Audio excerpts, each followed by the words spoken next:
기도하시겠습니다. 하나님 아버지 감사합니다. 오늘 귀한 우리 성도님들 다시 말씀의 자리로 불러주시고 주의 뜻 가운데 굳게 설 수 있도록 허락하여 주시니 참으로 감사드립니다.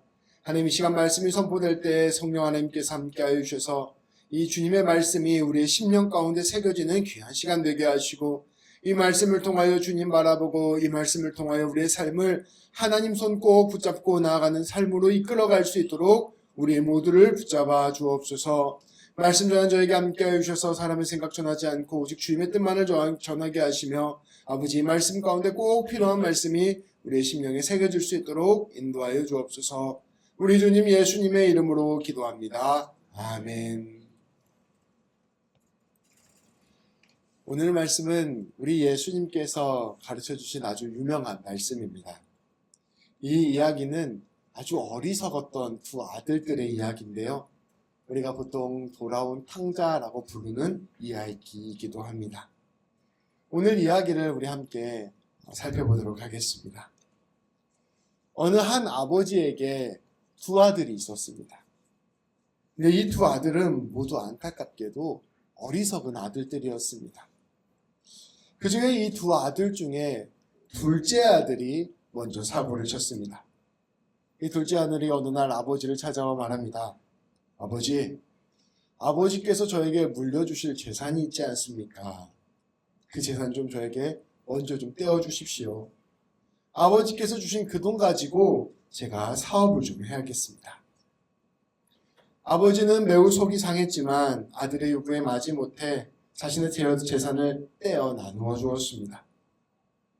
둘째 아들은 며칠이 안 되어 그 모든 재산들을 다 팔아서 돈으로 바꿔가지고 그 돈을 가지고 먼 나라로 떠났습니다. 그런데 공교롭게도 그 나라에서 허랑방탕하게 그 돈을 다 써버렸습니다. 그때 나라에 큰 흉년이 들었습니다. 나라가 전체가 다 어려워지는 상황이 되었습니다. 돈을 다 써버린 이 둘째 아들은 매우 궁핍한 상황이 되었습니다. 어쩔 수 없이 그는 이제 그곳에서 고된 일을 할 수밖에 없었습니다. 유대인들이라면 절대로 만지지도 않고 먹지도 않을 그 돼지치는 일을 하게 되었습니다. 그렇게 돼지치는 일을 하는데도 배가 고파서 먹을 것이 없어서 돼지 사료로 쓰이던 쥐염 열매라도 먹으려 하였습니다. 그런데 그 돼지 사료, 그것마저도 주는 사람이 없어서 쫄쫄 굶으며 고생을 하게 됩니다. 그때 이 둘째 아들이 생각합니다. 내 아버지에게 얼마나 품꾼이 많은가, 얼마나 우리 아버지 밑에서 일하는 사람이 많은가. 그런데 내가 여기서 먹을 것도 제대로 먹지 못하고 굶주려 죽으며 일하고 있구나. 이럴 바에야 내가 일어나서 아버지께로 돌아가야겠다. 아버지에게 가서 아버지, 제가 하나님과 아버지에게 죄를 지었습니다. 제가 이제는 아버지의 아들이 아니라 아버지의 품꾼으로 살겠습니다. 저를 좀 받아주십시오. 간청해야겠다.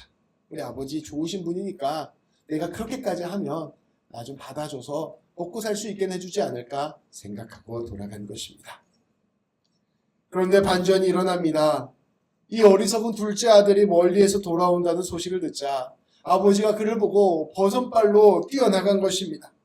저 멀리에 보이는데 달려가서 그를 불쌍하게 보고 목을 안고 입을 맞추었습니다.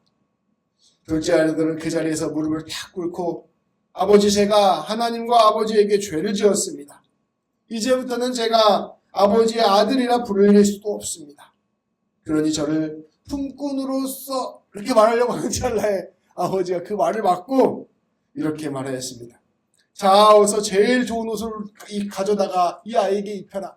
손에 다시 가락지를 띄워주어라. 이 주인 자식으로서의 권세를 회복시켜 주어라 라는 뜻이었습니다. 신을 신겨라. 그리고 살찐 송아지를 내어다가 잡으라. 우리가 이제 먹고 즐기자. 내 아들이 죽었다가 다시 살아났으니 내가 아들을 잃었다가 얻었으니 우리가 어떻게 잔치를 벌이지 않을 수 있겠냐 라고 이야기하며 모든 사람들이 함께 즐거워하였습니다. 그런데 이 집에는 두 아들이 있는데, 이 어리석은 두 아들이 있는데 그 중에 첫 번째 아들이 또 있었습니다. 이 첫 번째 아들은 밭에서 일을 하다가 뒤늦게 집에 들어왔습니다. 근데 집에 돌아와 보니 집에서 잔치가 열려 있는 것입니다. 풍악과 춤추는 소리가 들리고 이 모든 잔치 후 떠들벅석한 시끌벅적한 일들이 일어나고 있는 것입니다. 이게 무슨 일인가 갑자기. 그래서 지나가는 종을 잡아놓고 물었습니다. 이게 지금 무슨 일이냐? 왜 갑자기 집에서 잔치를 벌였느냐? 그 종이 지금까지 있었던 모든 상황들을 이 첫째 아들에게 설명해 주었습니다. 도련님, 지금 둘째 도련님이 집에 돌아오셨습니다. 행색을 보니까 먼데 나가서 아주 고생을 많이 하신 것 같습니다.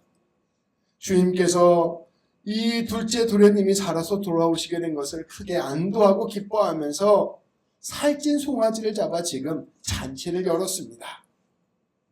이 이야기를 듣자마자 첫 번째 아들은 격분하였습니다. 왜냐하면 이 일이 명백한 차별이라고 느꼈기 때문입니다. 그는 이 잔치에 들어가지도 않았습니다. 그냥 속된 표현으로 삐져가지고 골방에 혼자 가서 앉아있는 거예요. 이 소식을 들은 아버지는 다시 첫째 아들을 찾아갑니다. 그리고 아들에게 이렇게 얘기합니다. 얘야, 너도 나와서 나와 같이 잔치에 참여하자. 그러자 첫째 아들이 아주 퉁명스럽게 대답합니다. 아버지, 제가 여러 해 동안 아버지를 섬겼습니다. 아버지의 명령을 어기지도 않았습니다. 그런데 아버지께서는 저와 제 친구들이 나가서 한번 놀 수 있도록 염소 새끼 한 마리 주신 적이 없습니다. 그런데 저렇게 아버지의 살림을 뚝 떼어가지고 가지고 나가 그 많은 재산을 창녀들과 함께 탕진하고 돌아온 이 아들을 위해서 지금 살찐 송아지를 잡으시다니요. 이거 말이 됩니까? 첫째 아들이 이렇게 따지고 들자 아버지는 다정스럽게 그를 달랩니다. 얘야, 너는 나와 항상 함께 있지 않느냐? 너는 나의 기업을 물려받을 나의 장자가 아니냐? 내 것이 다 너의 것이 아니냐? 그런데 지금 네 동생은 죽었다가 살아났다. 내가 이 아들을 잃었다가 얻게 되었다. 그러니 우리가 함께 즐거워하고 기뻐하는 것이 당연한 것 아니겠느냐 말하였습니다. 이렇게 이제 이야기가 끝이 나요. 성도 여러분, 이 이야기를 통하여 우리는 어떠한 것들을 생각해 볼 수 있을까요? 우리 이야기는 우리 성도님들이 모두가 느끼시는 것처럼 바로 우리들의 이야기입니다. 오늘 말씀에서 두 아들이 등장합니다. 제가 여러 번 말씀드렸다시피 이 두 아들은 둘 다 어리석은 두 아들이에요. 그런데 성도 여러분, 그것 아십니까? 어리석다라는 말과 어리다라는 말은 어원이 같아요. 그러니까 어리석은 것과 어린 게 비슷하다는 거예요. 어린아이의 특징이 무엇입니까? 우리 자녀들 키워보면 어린아이의 특징이 무엇일까요? 우리 찬솔이 이은이 특징이 무엇일까요? 어린아이의 특징은 자기 입장에서만 생각한다는 것입니다. 자기 욕심만 챙긴다는 것입니다. 이게 하나님이 주신 섭리래요. 어린애가 자기 것만 챙겨야 살아남을 수 있다고 하더라고요. 그래서 어린애들은 본능적으로 자기 것을 챙기는 특징을 가지고 있습니다. 어린아이들은 어떠한 상황에서든지 일단 자기가 원하는 것을 얻어야 직성이 풀립니다. 그러니까 매일 소리 지르고 싸우죠. 상황과 처지 같은 것은 고려하지 않고 자기 감정을 고스란히 다 드러냅니다. 그런데 어린아이는 그럴 수 있지만 나이가 들어서도 어린아이처럼 자기 중심적으로만 생각하면 어떻게 될까요? 상대방의 생각, 상대방의 처지, 또 상황과 형편을 생각하지 않고 오직 자기 욕심, 자기 감정, 자기 생각에만 집중하게 되면 어떻게 될까요? 그러한 사람은 바로 아직도 어린 사람, 다른 말로 어리석은 사람이 된 것입니다. 이 마틴 루터는 죄를 설명할 때 자기 안으로 굽은 마음이라고 했어요. 그러니까 늘 자기 위주로 생각하는 것, 이게 죄의 특징이라고 이야기합니다. 이러한 사람이 바로 어리석은 사람인 것이죠. 그런데 오늘 말씀에 등장하는 이 두 아들이 딱 이러한 모습을 보입니다. 아버지는 염두에 두지 않아요. 자기 형제들은 염두에 두지 않습니다. 오직 자기만 생각하는 모습을 보입니다. 먼저 둘째 아들을 한번 살펴봅시다. 이 둘째 아들은 애초부터 아버지와 자신은 아무런 상관이 없는 것처럼 생각하며 살아갑니다. 마치 우리가 하나님에 관하여 하나님이 어떠한 마음을 가지셨을까, 어떠한 뜻을 가지셨을까 무관심하며 오직 내 인생에만 집중하며 살아가는 것과 매우 비슷합니다. 특별히 이 둘째 아들은 아버지가 가지고 있었던 돈에 관심이 있었습니다. 그래서 아버지에게 유산을 미리 떼어달라 요청합니다. 예전에도 제가 한번 설명을 해드렸는데요. 당대 유대 문화에서 아버지가 살아계시는데 아버지 저한테 유산 좀 떼어주십시오 라는 말은 일종의 금기와 같은 말이었습니다. 그것은 거꾸로 말하면 이런 뜻이었대요. 제가 아버지가 빨리 죽었으면 좋겠습니다 라는 말이었대요. 그래서 이 얘기를 들으면 아버지들은 대부분 격분하시고, 그래서 차마 아버지한테 하지도 못하는 말이었다고 합니다. 매우 무례한 말이었던 거예요. 그런데 이 사람은 개의치 않고 그러한 일을 저질렀습니다. 이건 나쁜 게 아니라 어리석은 겁니다. 그러니까 아버지에게 아버지가 어떠한 생각을 하시는지, 세상 사람들이 어떠한 생각을 하시는지 전혀 개의치 않고 오직 자기 욕심, 내 돈에만 관심이 있었던 것입니다. 결국 그는 아버지의 재산을 가지고 먼 땅에 가서 다 탕진하고 말았습니다. 둘째 아들은 돈만 있으면 잘 살 수 있을 것이라고 생각했습니다. 그런데 그 돈을 다 날려먹은 것입니다. 그리고 이렇게 모든 것을 잃고 난 후에야 후회하기 시작했습니다. 먹을 것이 없어 굶주려 죽게 되니 비로소 깊이 뉘우치게 된 것입니다. 둘째 아들은 철저히 자기 중심적으로, 돈 중심적으로 살았는데 그렇게 산 결과 자신에게 남는 것이 하나도 없음을 깨달았습니다. 그래서 이 사람은 어떻게 생각할까요? 내가 아버지의 마음을 헤아려 보아야겠다. 이러지 않았어. 어떻게 하면 자기가 살아남을 수 있을까를 생각해 보았습니다. 내가 생각해 보아도 아무래도 답은 아버지밖에 없다. 아버지께로 돌아가면 내가 그래도 먹고 살 수 있겠다. 이런 생각을 한 것입니다. 이 아들은 아버지의 마음을 깊이 헤아렸기 때문에 돌아간 것이 아니라 살기 위해서 재산이 많은 아버지를 의지할 수밖에 없다고 생각해서 돌아가게 된 것입니다. 사실은 끝까지 좀 자기중심적이었던 사람이죠. 그래서 아버지에게로 돌아가게 됩니다. 그런데 이 둘째 아들만 이런 게 아닙니다. 첫째 아들도 자기중심적인 것은 매한가지였습니다.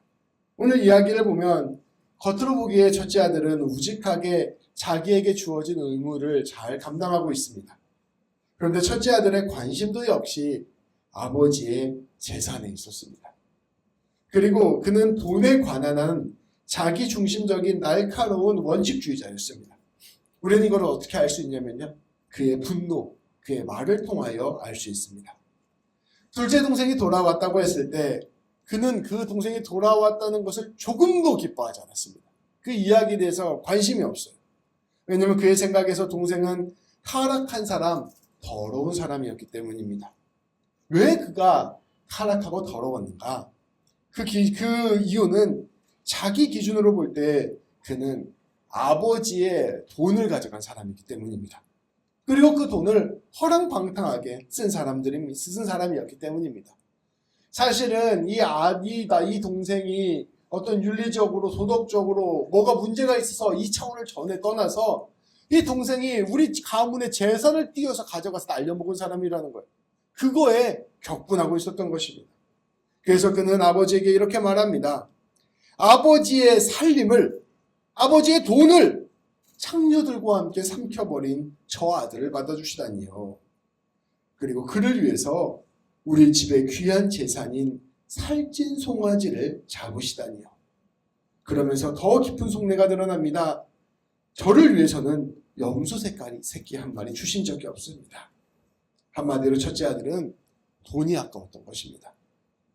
생각해보면 이 두 아들은 각자 나름의 방식대로 늘 계속 돈을 생각하고 있었습니다. 아버지가 부자니까 아버지의 재산만을 생각했던 거예요. 우리 재벌집 보면 그런 일들 많잖아요. 전부 다 부모 형제 다 필요 없고 돈만 생각하잖아요. 우리 드라마 같은 것도 봐도. 딱 이 아들들이 그랬던 것입니다. 그래서 돈만을 생각하다 보니 아버지의 마음은 헤아리지 못했습니다. 눈앞에 이익에 사로잡혀 아버지가 나를 얼마나 귀히 여기시는지, 얼마나 나를 사랑하시는지, 나에게 얼마나 큰 은혜를 주고 계시는지를 깨닫지 못한 것입니다. 그래서 이 첫째 아들, 둘째 아들은 모두 아버지를 모욕하는 아들이 되었고 아버지를 비난하는 아들이 되었습니다. 여기까지는 우리가 이제 쉽게 이해할 수 있잖아요. 근데 여기서 더욱 놀라운 점이 있습니다. 이 어리석은 두 아들들을 대하는 아버지의 방식입니다. 이것들 봐라. 내 재산을 이렇게 노린다고? 너희 같은 놈들은 아들도 아냐? 내어 쫓을 수도 있었을 것입니다. 아주 가혹한 방식으로 이 사람들, 아들들을 다룰 수도 있었을 것입니다. 그런데 이 아버지는 이 아들들과는 정반대의 모습을 보이십니다. 그는 아들을 비난하거나 정죄하거나 내쫓지 않았습니다. 그리고 초지일관 그들을 품어주고 설득하고 나아가 은혜를 베풀었습니다. 끊임없이 돈만 생각하고 끊임없이 자기 이익만 생각하고 끊임없이 자기 자신만 생각하는 아들들에게 아버지는 이렇게 한없는 사랑을 부어주신 것입니다. 왜냐하면 아버지가 생각하기에 이 아들들은 아직 어린 아들이라고 생각했기 때문입니다. 아직 어리석은 아들들이라고 생각했기 때문입니다. 이들에겐 정말로 성정과 변화가 필요했다고 생각했기 때문입니다. 그리고 그것은 무엇이냐? 다름이 아니라 그 아버지의 큰 사랑을 깨닫고 배우고 익히는 것, 이것이 바로 이 자녀들에게 필요한 것이다라고 생각했기 때문입니다. 그래서 아버지는 이들에게 사랑을 가르쳐주고자 하셨습니다. 그래서 기꺼이 품어주고 기다려주고 설득해서 이들로 하여금 아버지의 큰 사랑과 은혜를 깨닫는 길로 인도한 것입니다. 성도 여러분, 이것이 바로 우리 하나님 아버지의 방식입니다. 우리는 모두 어리석은 사람들입니다. 어린 사람들입니다. 우리는 늘 상황과 형편을 먼저 생각합니다. 돈을 먼저 늘 생각합니다. 내 삶의 생존을 먼저 생각합니다. 어떻게 하면 조금 더 얻을 수 있을까? 어떻게 하면 조금 더 잃지 않을 수 있을까 생각합니다. 그것들 때문에 때때로 분노하기도 하고 좌절하기도 합니다. 때때로 질투하기도 하고 때때로 낙심하기도 합니다. 늘 우리의 생존에 집중하는 것, 그것이 바로 우리의 현실입니다. 하나님 아버지를 우리 앞에 두고서 아버지에 대해서, 아버지의 마음에 대해서, 아버지의 뜻에 대해서 관심을 갖는 게 아니라 어떻게 하면 내가 아버지로부터 뭔가 좀 얻어낼 수 있을까? 이것에만 관심을 가지고 있는 것이 바로 우리들의 모습이라는 것이죠. 그런데 우리 하나님께서 우리에게 따뜻한 음성으로 지금 말씀하십니다. 너는 항상 나와 함께 있지 않느냐? 내 것이 다 너의 것이다. 저 하늘의 새들도 저 땅의 들풀도 다 내가 먹이고 입히거든 하물며 내 사랑하는 아들이요 딸인 너희를 돌보지 아니하겠느냐? 나를 신뢰하여라. 나를 바라보아라. 나의 마음을 생각하여라. 너희는 무엇을 먹을까? 무엇을 마실까? 무엇을 입을까? 염려하지 말아라. 눈앞에 보이는 현실을 넘어서 지금도 너희를 인도하시는 하나님을 바라보아라 말씀하여 주시는 것입니다. 오늘 말씀이 우리에게 가르쳐주는 현실은 분명합니다. 하나님이 없다면 우리가 아무리 많은 것을 가졌어도 어리석은 둘째처럼 결국은 비참하고 더러운 길로 걸어가게 될 것입니다. 그리고 우리가 하나님을 신뢰하지 못한다면, 하나님의 사랑과 함께 동행하지 못한다면, 우리가 아무리 하나님을 섬긴다, 하나님을 위하여 섬긴다 하더라도 어리석은 첫째처럼 하나님이 나를 위하여 무엇을 해주었냐고 항변하며 분노하며 원망하는 길로 걸어가게 될 것입니다. 하나님의 마음과 맞닿지 아니하면 우리가 어떠한 삶의 모습을 가지던 간에 그 길이 비참한 길로 가게 된다는 것을 오늘 말씀은 우리에게 가르쳐 주시는 것이죠. 우리는 우리를 위하여 버선발로 뛰어나와 우리를 맞이해 주시고 우리를 안아주시고 새로운 옷을 입히시고 가락지를 끼워주시고 송아지를 잡아 잔치해 주시는 그 하나님의 큰 사랑을 깊이 신뢰해야 할 것입니다. 하나님이 나를 이렇게 사랑하시는구나. 이것이 우리의 마음의 가장 중요한 중심이 되어야 한다는 것입니다. 우리를 위하여 독생자 예수 그리스도를 내어주신 그 하나님의 사랑을 믿고 신뢰하는 것, 그것이 바로 우리가 해야 될 길입니다. 우리가 그 하나님의 사랑을 바라보게 될 때, 우리가 그 하나님의 마음을 알게 될 때, 비로소 우리는 하나님 곁에 서서 하나님의 일들을 감당하는 놀라운 주님의 자녀가 될 것입니다. 오늘 말씀에 나오는 첫째 아들은 하나님과 아버지와 열심히 일을 했는데 정작 아버지의 마음을 알지 못해서 결정적인 순간에 아버지의 뒤통수를 치는 어리석은 아들이 되고 말았습니다. 그런데 하나님을 끝까지 알고 하나님을 신뢰하고 하나님과 동행하는 진짜 아들이 있습니다. 바로 우리 주님 예수님이십니다. 근데 우리 예수님도 마찬가지로 아버지와 함께 계속해서 일을 했어요. 근데 잘 살펴보면 우리 하나님께서 우리 예수님에게 염소 새끼 한 마리 잡아주시지 않습니다. 하나님과 함께 동행하면서 죽도록 고생하시다 결국 십자가에 못 박혀 돌아가십니다. 근데 하나님의 아들로서 우리 예수님은 끝까지 하나님을 향한 사랑을, 하나님이 나를 사랑하신다는 신뢰를 놓지 않아요. 하나님이 끝까지 나와 동행하시고 나를 통하여 선을 이루신다는 그 믿음을 놓지 않습니다. 그래서 하나님 내 뜻대로 마옵시고 아버지의 뜻대로 하옵소서 고백하며 그 길을 걸어가게 되는 것이죠. 그래서 우리 예수님께서는 결국 하나님께서 뜻하신 수많은 영혼들을 구원하는 놀라운 주님의 구원의 역사를 이루어내셨습니다. 우리도 마찬가지입니다. 우리도 우리와 함께 하시는 하나님을 굳게 신뢰하고 하나님의 마음을 깊게 알고 하나님과 함께 걸어가며 나아갈 때 우리 하나님께서 우리를 통하여 계획하신 아름다운 주님의 뜻을 우리가 깨닫지도 못하는 사이에 온전하게 이루실 것입니다. 이 놀라운 주님의 은혜를 먼저 경험하고 먼저 알고 나누는 우리 모든 성도님들 되시기를 우리 주님의 이름으로 축복합니다. 기도하시겠습니다.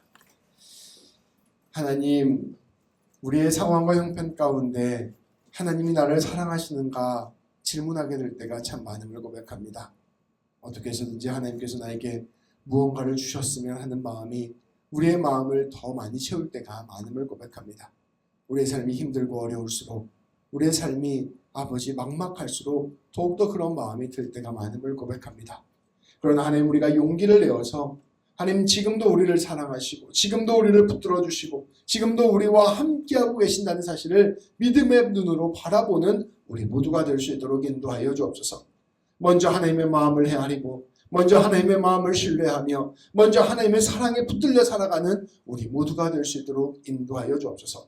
힘들고 어렵고 사망의 음침한 골짜기를 가는 길이라 할지라도 우리 하나님께서 나의 목자 되어주시고 함께 하심을 굳게 신뢰하며 모든 삶의 자리에서 내가 하나님의 뜻을 이루어가리라 선포하며 실천해 나가는 우리 모두가 될 수 있도록 인도하여 주옵소서. 아버지 내 삶의 먼 현실에만 집중하는 어리석은 성도가 아니라 날마다 주님 신뢰하여 주님의 일들을 이루어내는 예수님의 용사가 되는 우리 모두가 될 수 있도록 인도하여 주옵소서. 우리 주님 예수님의 이름으로 기도합니다. 아멘.